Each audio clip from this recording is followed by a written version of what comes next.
At 32,000 feet, the captain clutched his chest and everything went silent. No orders, no backup, no time. Just one woman, standing in the galley with a catering cart and a past no one knew. She wasn't supposed to be on that plane, but she was the only one who knew how to land it. The catering truck hissed to a stop beside Gate 12B as sunlight glinted off the forward fuselage of Flight 294 to Chicago. Inside the terminal, the final boarding call echoed through the intercom, and beyond the glass door, the jet bridge had already closed. This plane was prepped, sealed, and ready for takeoff, but not quite. Claire Halden swung the rear doors of the truck open and stepped down with practiced ease.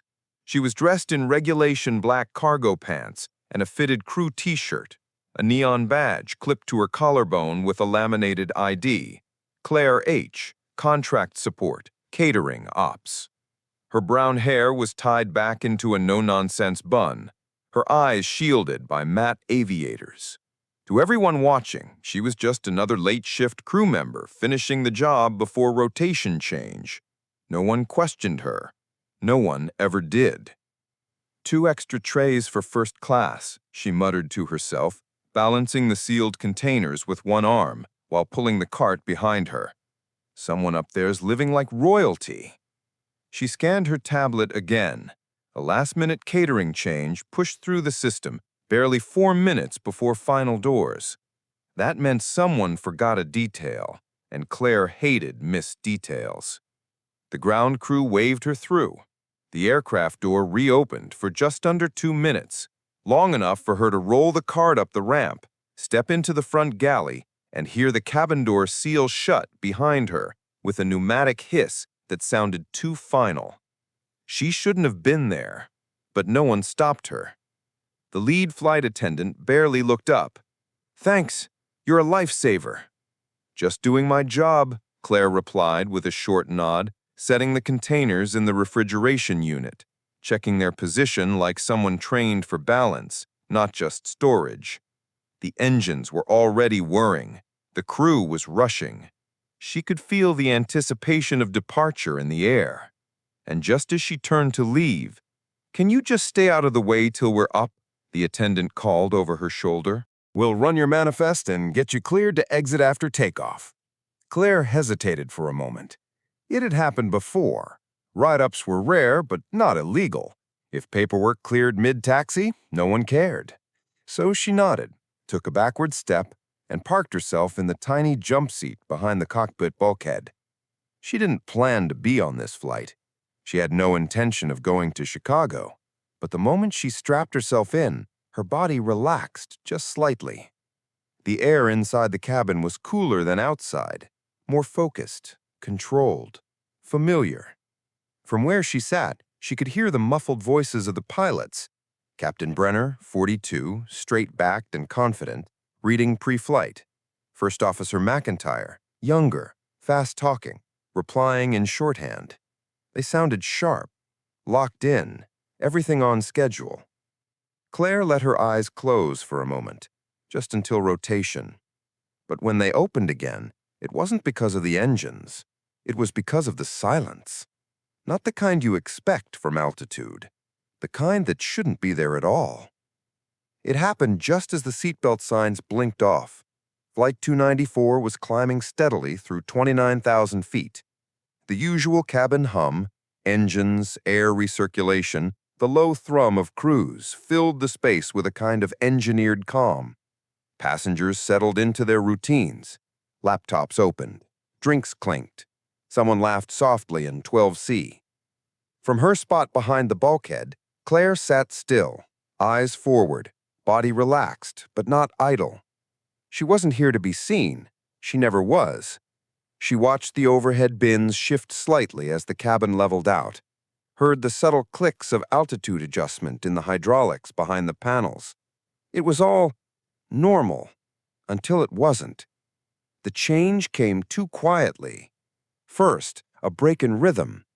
The intercom didn't crackle with the usual cruising announcement. No, "this is your captain" update. No root reassurance. Just a pause, then another. Then something dropped.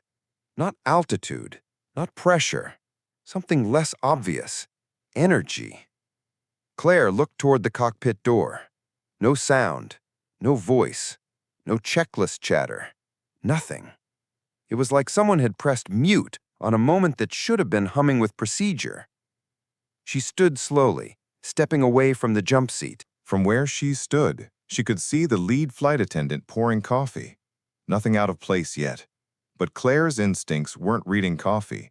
They were tuned to what came before the reports, the half-second changes that preceded emergencies. And then it hit. The aircraft jolted hard, enough to rattle cups off tray tables and elicit gasps down the aisle. Passengers looked up, startled, confused. One kid started crying. Turbulence? Maybe. But Claire had felt turbulence. This wasn't turbulence. It was control loss. In the galley, the attendant stumbled. Claire caught her by the elbow and steadied her. "Where's the cockpit report?" she asked, voice low, eyes locked. The woman blinked. "They haven't called. Not yet. Probably just another jolt, sharper this time, enough to tilt the nose just slightly, enough to cause a suitcase latch to snap in the overheads." Claire was already moving. "Open the cockpit door." The attendant hesitated. "I can't, not without—" Claire's voice cut through the moment like a scalpel. "Open it, or we may not get a chance to ask again." The words weren't loud, but they didn't need to be. There was something in Claire's tone, something steel-cold, rooted deep, unmistakable. A voice trained in command, not suggestion. The attendant stared at her, unsure, then reached for the override. The door unsealed with a sharp hiss. Claire stepped in, and what she saw made the rest of the cabin disappear. Captain Brenner was slumped sideways, his headset hanging from one ear, mouth slightly open. His right hand still clutched the throttle, but his eyes were rolled back. First Officer McIntyre was breathing, barely. Slouched in his chair, trying to sit upright, his hands trembling as he reached for a circuit breaker, with no strength left to touch it. Red lights pulsed across the panels. Smoke curled from a burnt fuse panel to the left of the main screen. And outside the forward window, clouds, fast and thick. They were climbing blind. Claire's voice didn't tremble. "Can either of you still fly?" McIntyre groaned. "No, can't see straight." Brenner didn't respond at all. Claire moved forward, fast. She stepped over the raised frame and lowered herself into the right-hand seat. Her hands went to the yoke as if no time had passed, like the last 8 years of hiding hadn't dulled a single movement. "Then buckle in," she said to McIntyre. "Who the hell are you?" he slurred. Claire didn't look at him. She flipped 3 toggles, adjusted the trim by instinct, and pulled oxygen down over her face. Someone who remembers how to fly. Claire's fingers flew across the panel. Battery power, manual trim, avionics reset. Her muscle memory guided her faster than thought, faster than fear. She didn't need to think about where the altimeter was or how to bypass a shorted fuse on the FMS. She just knew. The screens were glitching in waves, every few seconds flickering between navigation errors and total darkness. The autopilot was down, so was the primary comms channel. The only thing still intact was the old backup system, analog gauges and raw instinct. She could work with that. "Engine 2 is overheating. We're losing fuel pressure on the left side." McIntyre groaned beside her. "Cabin doesn't know anything." "They don't need to. Not yet." Claire reached for the trim wheel, adjusting the pitch manually as the aircraft listed slightly left. Her eyes scanned the overhead panel, then the secondary relays. Most of the electric was toast, but the plane itself, the shell, the wings, the thrust core, was still in the air, still fighting, just like her. "Flight controls are responsive but lagged," she said aloud, half to herself. "Yaws favoring right, likely from fuel imbalance or wind shear, but she's holding. McIntyre tried to lift his head. How are you doing this? Claire didn't answer at first. Her gaze stayed locked on the artificial horizon and speed indicators. Years ago, she had flown systems like this for real, not in simulators, but in stripped-down test aircraft designed for failure drills. She had been the kind of pilot who volunteered for worst-case scenarios, the kind who wanted to know how it felt when everything went wrong and you were still expected to bring the aircraft home. She had been good. Then she walked away. Not because she couldn't handle pressure, but because someone once told her that women with control issues don't belong in cockpits. She didn't argue. She just left. Captain Brenner's out cold. Oxygen and pulse borderline, she said firmly. If we're lucky, he's just in shock. But if we're not, he's not flying again to Gay. McIntyre tried to speak. Claire cut him off. I need you to sit tight. Don't talk. Don't distract me. We've got one working engine, no active navigation, and no ground communication. This isn't a rescue. It's a rebuild in motion. Below them, the Rocky Mountains stretched like jagged teeth. They were still climbing, but barely. Claire tapped the elevation chart on the backup display and did the math. Top of climbs coming in 90 seconds, she said under her breath. After that, we level or we stall. Her left hand adjusted the thrust. Her right hand tuned the transponder manually to emergency channel 7700, praying someone down there was still listening on analog bands. The static cleared, barely, and a faint, crackling voice cut through. Flight 294, say again, you're squawking emergency? Claire leaned into the mic. ATC, this is Flight 294. Both pilots incapacitated. I am assuming control.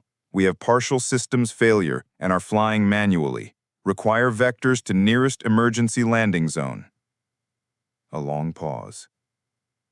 Confirming, you are not a crew member. I'm the only one flying this aircraft. That's all you need to know. The controller came back faster this time.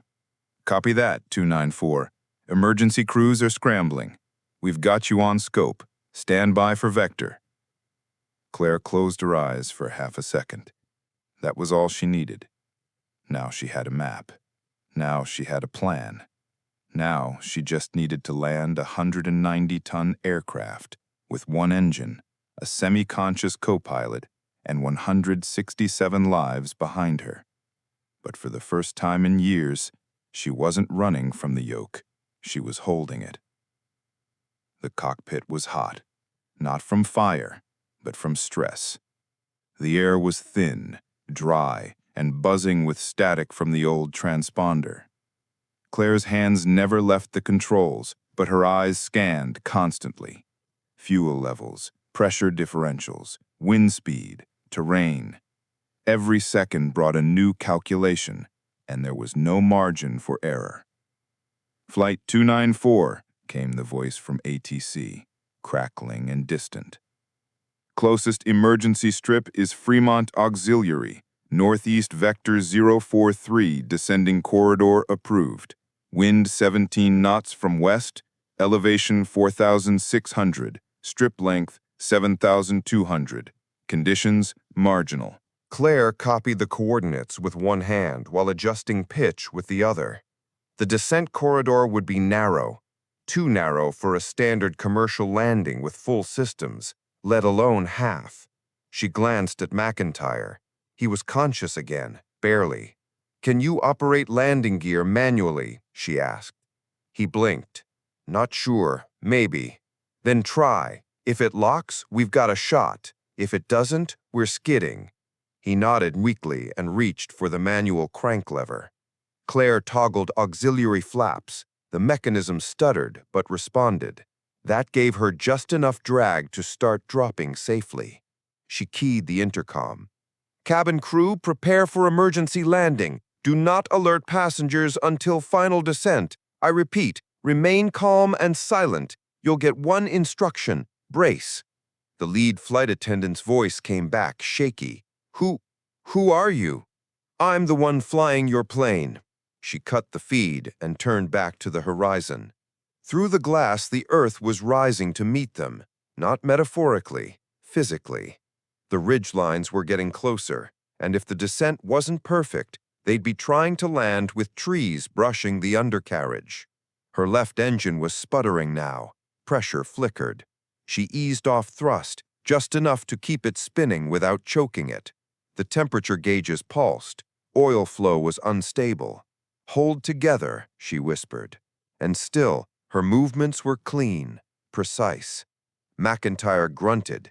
"Main gears halfway. Good, that's enough to try." The cockpit alert sounded again. "Terrain, terrain, pull up." Claire reached over and silenced it with one flick. "You're not helping." ATC crackled in again. "294, you're too low for standard glide. Do you confirm emergency procedure override?" Claire's voice was steel. "Confirm. We are direct to Fremont. Final approach begins now."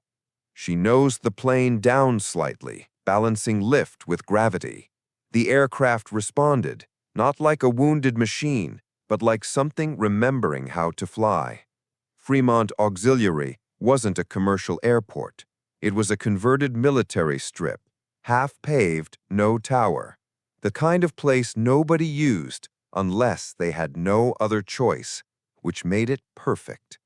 Claire keyed into the emergency comm once more. "Any local fire crews, this is Flight 294 inbound to Fremont. ETA 7 minutes. Prepare ground lights. I'll need a visual." A voice came back.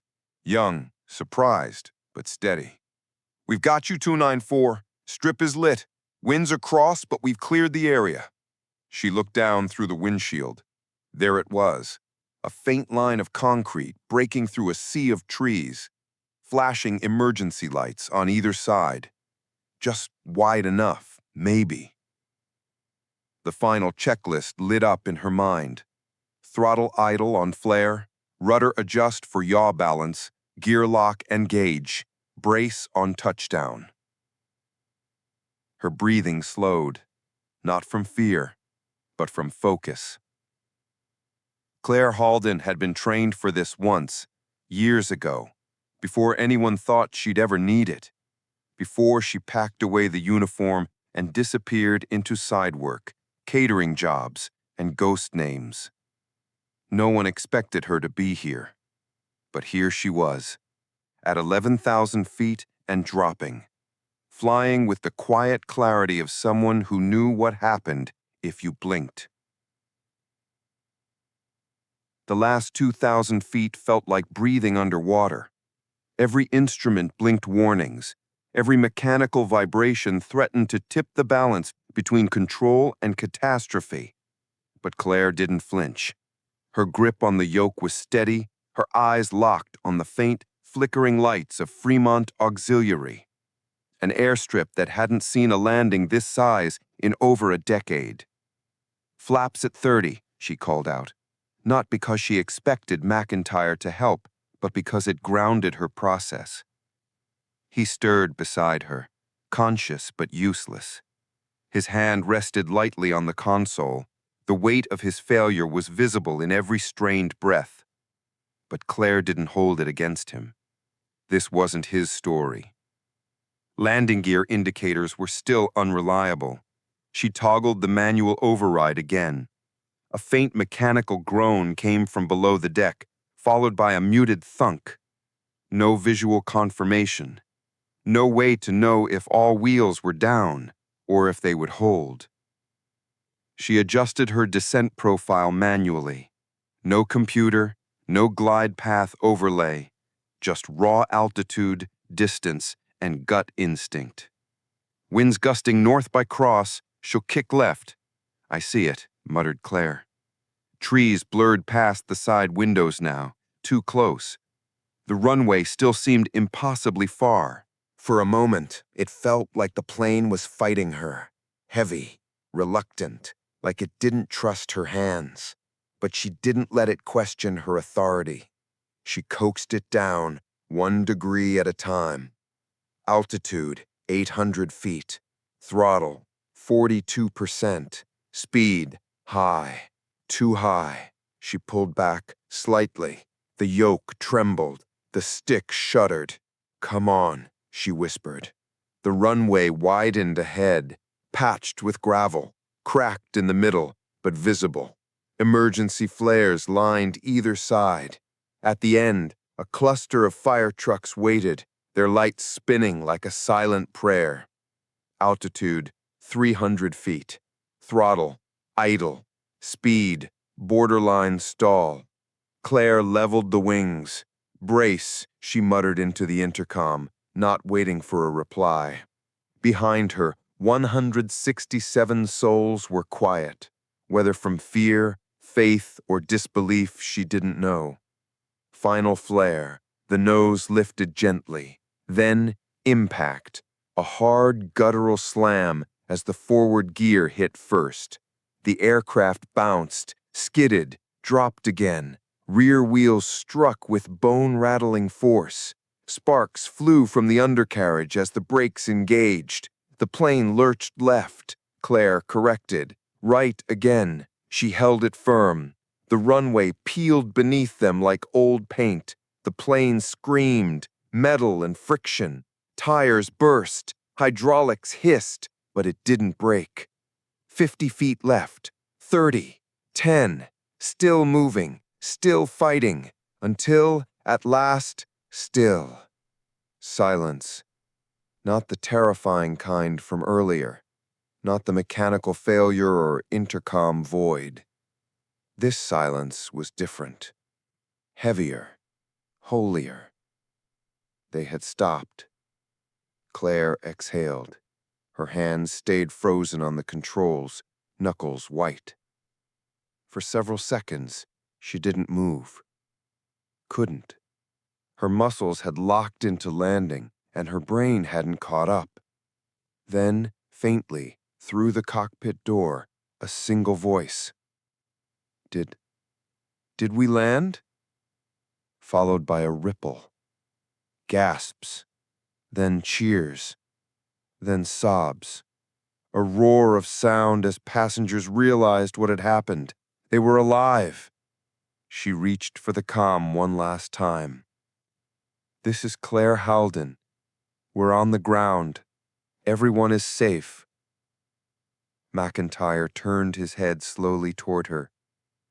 You just landed a plane that shouldn't have made it." Claire shook her head, finally letting go of the yoke. "No," she said softly. "I landed a plane no one expected me to fly." The cockpit door opened as emergency crews swarmed the cabin. Flight attendants guided passengers out, their voices shaking with adrenaline. But Claire stayed seated, just for a moment longer. She didn't need applause. She didn't want recognition. She just needed to feel the earth beneath her again. And as she stepped out onto the tarmac, through the forward hatch, the first cool breeze of night hit her face. She looked up at the sky, still dark, still wide, still waiting. And for the first time in a long time, she smiled. The tarmac was chaos. Flashing lights, rushing medics, voices rising and falling in overlapping waves. But in the middle of it all stood Claire Halden, quiet, composed, untouched by the frenzy around her. A flight attendant approached, eyes wide with disbelief. "They're asking for the captain," she said breathlessly. "What should I tell them?" Claire adjusted her sleeves and gave a simple reply. "Tell them the pilot's being treated, and the plane's already landed." She didn't say more. She didn't need to. Behind her, passengers stumbled down the stairs, some weeping, some silent, others turning back just to catch a glimpse of the woman who had saved them. None of them knew who she was. Not really. But they knew what she'd done. Captain McIntyre was being carried off on a stretcher. His eyes found hers briefly, and in that glance, She saw what no promotion or pin had ever given her. Respect. Real, wordless, earned. A young paramedic jogged over, breathless. "Ma'am, we need to check you out." "I'm fine," she said. "You just landed a commercial jet with failing systems and no clearance. You're not fine. You're in shock." She gave him a look that made him stop mid-sentence. Not cold, just resolute. "I'm in control." And she was, not just of the plane, of her name, her history, her worth. A few hours later, as the adrenaline faded and the press began to circle like vultures over headlines they hadn't earned, Claire sat on the back of a fire truck sipping water from a paper cup. A volunteer handed her a blanket. Another asked if she'd like to speak to the media. "No. But they want to know who you are." "I'm nobody." Or maybe I was, before tonight. Word had already spread. Cell phone footage, passenger posts, emergency responder radio leaks. The story was out. A civilian catering worker had landed a jetliner with zero cockpit crew. Experts were baffled. Pilots were skeptical. The airline remained silent. But those on board knew. The woman in the galley, the one with a catering manifest, not a flight plan. She was the reason they were alive. By morning, her name was everywhere. Claire Halden, former military aircraft technician, certified private pilot, once top of her engineering class at the academy, quietly pushed out after a superior claimed she lacked the temperament for high-stakes flight. What they hadn't expected was that high stakes would find her anyway. A major news outlet asked her for an exclusive. Another offered 6 figures for rights to the story. Book agents, movie stouts, even government officials called, suggesting she reconsider her career trajectory. She ignored all of them. Instead, Claire drove herself back to the regional catering hub the next afternoon, signed out of her temporary duty log, and returned the borrowed ID badge. No fanfare, no headlines. Just a quiet exit from the place that had once assumed she was background noise. Later that week, the FAA announced a formal commendation in her name. They even offered her a reinstated track toward command certification. Claire declined at first, but days later, she found herself standing on the tarmac of a small training facility outside Sacramento, watching a group of teenage girls in oversized jumpsuits wrestle with flight simulators and runways marked with chalk. She didn't tell them who she was. She just stepped into the room, smiled, and said, "Need a hand?" One of them nodded, too shy to speak. Claire pulled her hair back, rolled up her sleeves, and pointed to the controls. "All right," she said, her voice calm, commanding. "Let's see what you've got."